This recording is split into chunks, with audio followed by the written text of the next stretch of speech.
Hello Moncescans, mga anak! Merry Christmas everyone! Now I just want to show you what we've prepared for our own family meal. And if you'd like to come closer here, we'll start with our charcuterie board. We have two main cheeses, and this is the brie and this is boursin with some cranberries, as well as some cheddar Old Fort, and this is extra Old Fort. And for our meats, we have our spicy pepperoni. The flowerets are not spicy pepperoni, and jamon serrano and prosciutto. And down here are larger pepperoni, and I think this is called a Sikorsky pepperoni.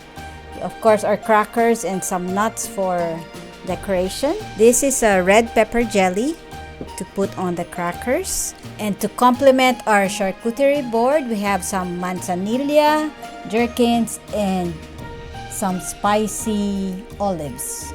We have an assortment of glasses and our wine to go with it. Now, main dish that we have is our lasagna, which goes well with our garlic bread. And over here is our kalyos, which is one of our regular and traditional Filipino Christmas dishes that we usually make. And this is the capri salad. Again, it's composed of bocconcini and tomatoes with basil leaf.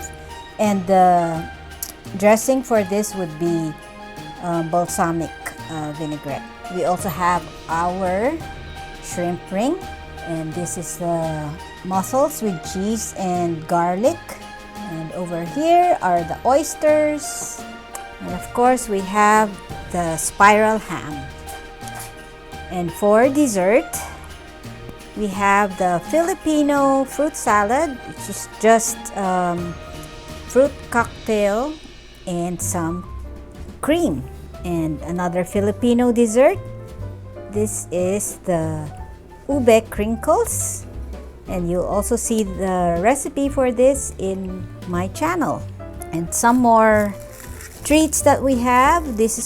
Has what's kept me busy this holiday season.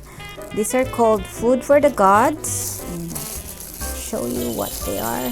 These are actually dates and walnut bars. One more treat that we have here are called polvoron.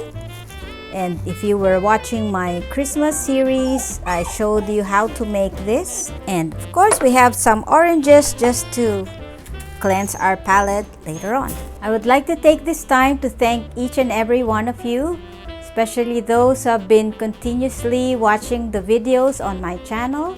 I hope that you'll continue to do so, and I promise to make more videos and do my best to improve in each and every one. From my family to yours, from Kusina ni Moncesca, Merry Christmas, maligayang Pasko, and wishing you a prosperous New Year.